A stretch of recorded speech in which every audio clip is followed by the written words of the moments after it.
Welcome to session 2 of module 1. Session 2 of module 1. So in the previous session, we discussed about science, mathematics, engineering and technology. Science, mathematics, engineering and technology. We discussed about all these four things, but they are logically related. They are not independent of one another. They are logically related. All these are logically related. Now in this session, we discuss how they are related. How they are related. So science, mathematics, engineering and technology are related. Each one is contributing for the betterment of the other. Each one is contributing for the betterment of the other. How? How each one is contributing? Let's discuss. Science is basically asking questions. Science is basically asking questions. So it should be curious, something like a child.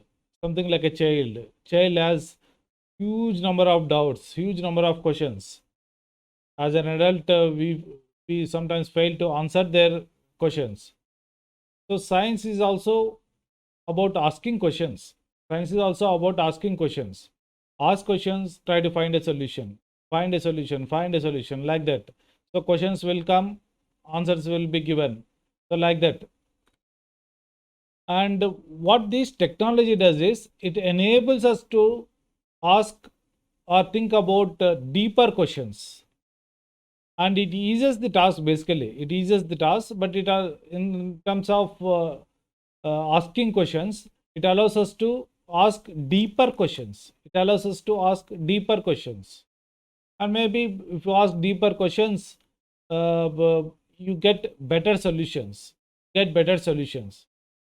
So nowadays science is contributing to technology, technology is contributing to science. Engineers are also making use of the technology. Remember, though we consider that engineering and technology are same, but they are different. That we discussed in the previous session. So engineering also making use of the technology. Engineering is also making use of the technology to devise the solutions to problems. Engineering is all about solving a problem. So while solving the problem, we make use of the technology. Basically, technology makes things easy. It allows you to do things easily and also quickly. Some tasks may take huge amount of time, but if you use the technology, it may be done in a very less amount of time. Science and engineering, consider science and engineering, they have something like parent-child relationship. They have parent-child relationship. Science is acting as a parent and engineering is acting as a child. So in fact, every engineering field is an application of science. So knowledge of all fields is actually required for engineering, not just science, to be frank. So we generalize it as science. So the knowledge of arts, medicine, etc. is also required. Arts and medicine is also required for engineering. In fact, we learn a lot from the nature. Most of the solutions engineers achieve are based on the solutions provided by the nature. So engineering has applications in all the fields. Engineering is not only making use of or depending on other fields, but other fields are also depending on engineering. For example, medical field. So in fact, medical field at present is riding on the back of the engineers. You can make that statement. So medical field is riding on the back of the engineers. Suppose you take an orthopedist who performs a surgery and inserts a rod, fits the screws, bolts, etc.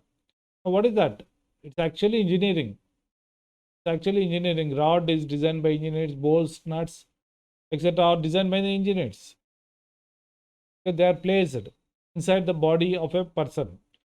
Similarly, say if you have a sight, and if it is high, 4, 5 like that, if it is 4, 5 like that, so we'll get spectacles which are thick in size. get spectacles which are thick in size. Now, how to reduce it? How to reduce the size? So definitely, usually sight goes on increasing, but in only rare cases it decreases. Only rare cases it decreases. So how to get rid of these thick spectacles? So for that you can go for the laser treatment. Now what is that laser treatment? Again it is engineering. Your CT scan, your MRI scan, they are contributions of engineers. They are not direct contributions of the medical field. The doctors are making use of it. Lab technicians are making use of it. Science permits us to understand the constraints. There will be physical constraints or constraints imposed by the nature. So science allows us to design the solutions within the limits of those constraints. You cannot go beyond that constraints. But there is attempts are being made to go beyond the constraints. One field which is related to computer science, where this we try to violate the constraints is virtual reality field. Virtual reality field. Suppose, for example, parents are there, ex-parents are there, and they lost their younger one in early age. Now, how this virtual reality provides a solution? So definitely you cannot create the child again. Not possible. But this virtual reality is capable of giving you the illusion. Virtual reality is capable of giving the illusion. Probably by combining this virtual reality and robotics field, we can create robots which behave like humans or which behave like the youngster. Is it not a great achievement? Is it not a great achievement? Definitely. So these things are going to happen in the future. Don't think it is false. It's not. It's never going to happen. These things are going to happen. In fact, the two fields, two emerging fields, which are going to have a lot of significant influence, are robotics and virtual reality. Of course, other fields like AI, etc., are all interrelated. Again, those fields are interrelated. Mathematics can also be used to create models. In fact, before experimenting anything, we generally try to create mathematical models, particularly while doing the research. While doing the research, you first design the mathematical model, understand that mathematical model, based on it, you design the solution. So in summary, science and mathematics can be considered as tools of engineering. Science and mathematics can be considered as tools of engineering. Now let us consider the ABET definition. What is this ABET? Why you should bother about this ABET? Why you should bother about ABET? ABET is Accreditation Board of Engineering and Technology. ABET is Accreditation Board of Engineering and Technology. What is it? What is the purpose? So India has signed an agreement called as Washington Accord. Washington Accord.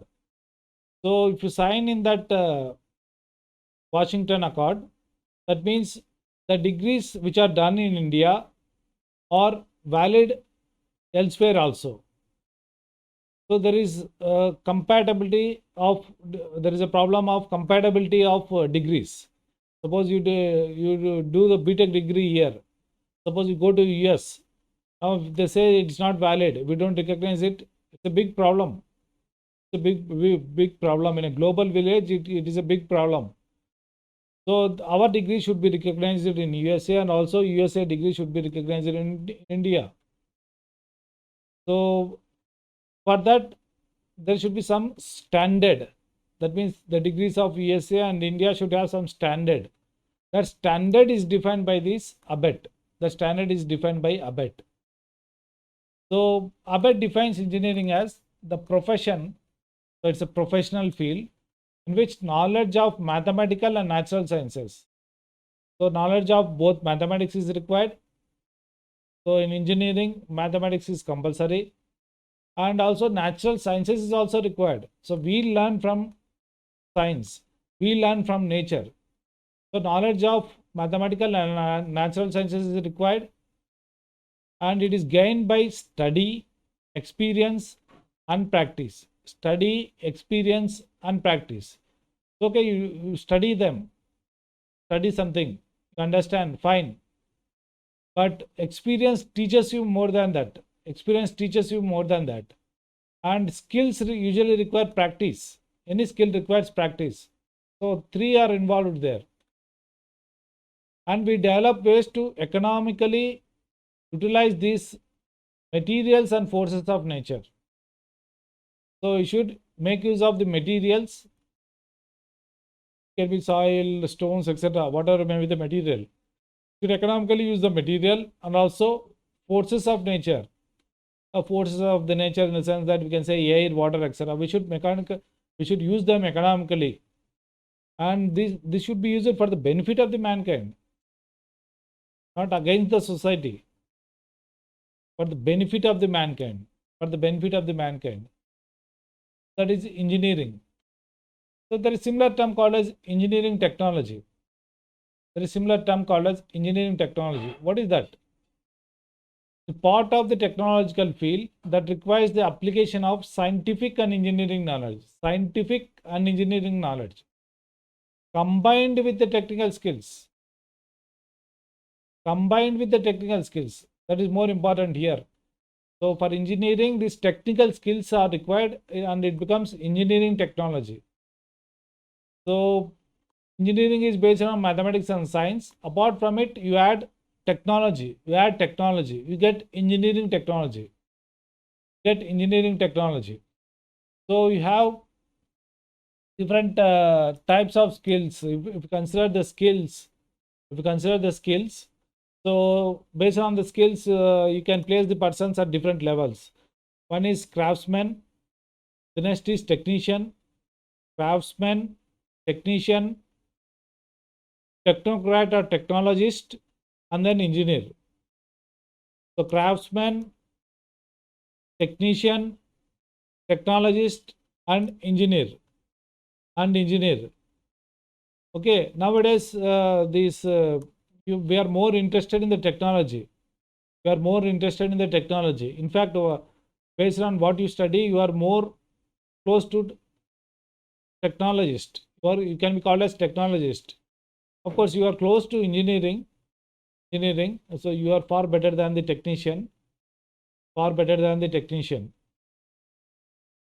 given certain materials like bolts, engine, etc.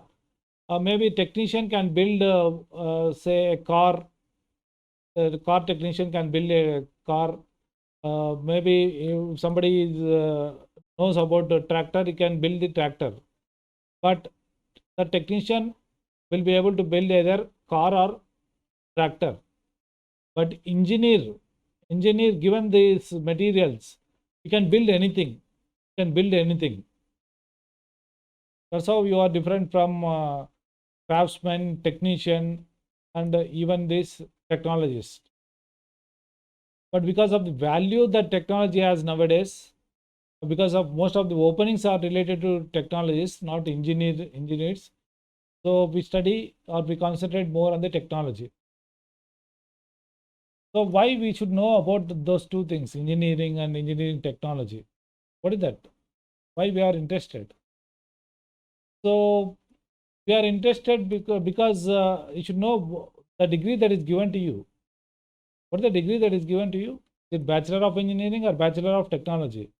In 90s, people used to get Bachelor of Engineering degree, but nowadays it is Bachelor of Technology, because you study more about the technology. So you are more of a technologist rather than engineer. That's why you are given Bachelor of Technology. So these technical skills, don't forget, these technical skills are very much important. That's why the governments are stressing more on the skills. More on the skills. The skill universities exist in Haryana and Rajasthan. Haryana and Rajasthan. Now, AP government is trying to build the skill universities. Two skill universities basically. One which can provide the basic skills, which is being established in Tirupati, and one which provides advanced skills, which is expected to come in Vizag. So people are stressing more on the technical skills. So the livelihood comes from these technical skills. Now computer science. So I will just use the term computer science instead of computer science and engineering. So that engineering was added to only show that you also deal with or you also learn the hardware. You also learn what the hardware. Initially, computer science is derived from this mathematics and electronics. Electronics people had a lot of influence. So that engineering term was added. But most of the IITs and most of the premier institutes in foreign countries, they call it as only computer science.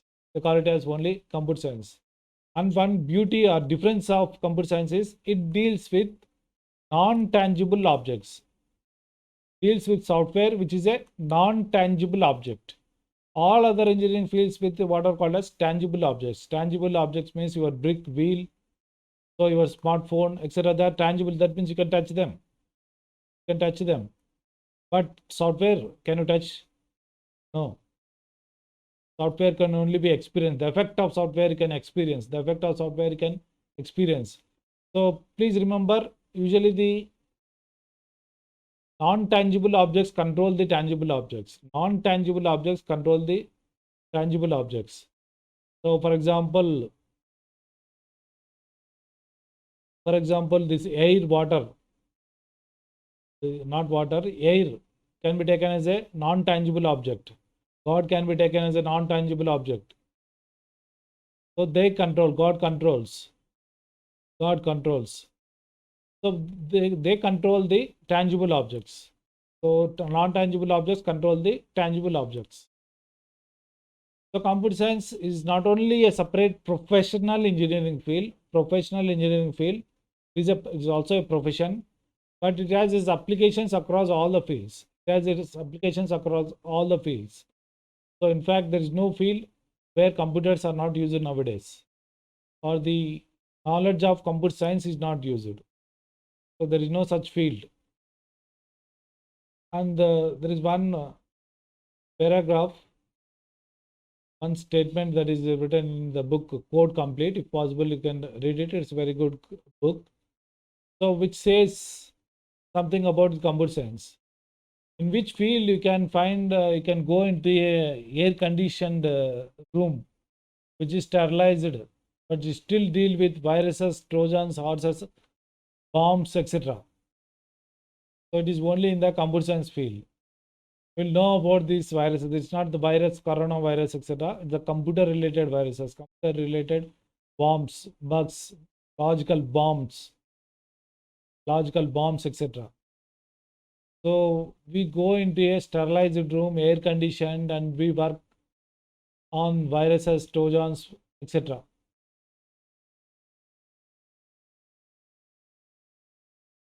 So all fields actually contributed to computer science. All fields actually contributed to computer science, not just mathematics, science, not just mathematics and science. Okay, if you consider computer, the main part in a computer is a central processing unit, which is otherwise called as processor, microprocessor. Central processing unit, processor or microprocessor. The main component in it is transistor. Now transistor, from where it came? It's a contribution of physics and electronics. In fact, electronics is, you can say it is derived from the physics. Electronics is derived from the physics. That's why I already told you, every engineering field is an application of science. From the physical sciences, electronics is derived. So similar the case with the vacuum tubes. Vacuum tubes is previously computers used only vacuum tubes. It appears something like a bulb, zero bulb, or nowadays you can see LED bulbs. So vacuum tubes look like that. There also you can say contribution of physics. So in fact, electrical engineering is also derived from the physics. Part of it. Other fields may have influence, but a part of it is derived from physics. So consider printed circuit board, which is present inside your smartphone or inside your computer also. Printed circuit board. Computer is called as motherboard. So it's a contribution of metallurgy. The contribution of metallurgy. Similarly, the programming concept is derived from mathematics. Mathematics, we follow sequence of steps. We follow sequence of steps. That program is also nothing but the sequence of steps. Similarly, the algorithm is also sequence of steps. Of course, your program is language dependent. Algorithm is language independent. We'll study more about it later. So language dependent, language independent. So we consider battery present in your smartphone or the computer, laptop computer. So they are derived from chemistry and electrical engineering. Chemistry and electrical engineering. Initially, computers were used to perform mathematical operations. Nowadays, computers can be used to perform all kinds of operations, but initially they were used to perform mathematical operations. So knowledge of all other fields will help you in computer science. Similarly, computer science will be helpful in all other fields. But computer science is not just about computers. Computer science is not just about computers. In fact, we may solve some of the problems in computer science without using computers. There is one field called as theoretical computer science. There is one field called as theoretical computer science. IISc Bangalore, IIT Kanpur are known for theoretical computer science. Known for theoretical computer science. So in theoretical computer science, we have a machine. It's not a physical machine, a theoretical machine called as Turing machine. Using this Turing machine, you can solve number of problems. You can solve number of problems. So we have to change our thinking. We have to change our thinking also. Again, the thinking that is required we'll study later. But we require computational thinking. We require computational thinking. You can say in simple terms, thinking like a computer. Thinking like a computer. So we should think like a computer in solving a problem. So this is about session 2. Session 2, we discussed about integration of science, mathematics, engineering, and technology. So integration of science, mathematics, engineering, and technology. Have a nice day. We'll meet in the next session. Thank you.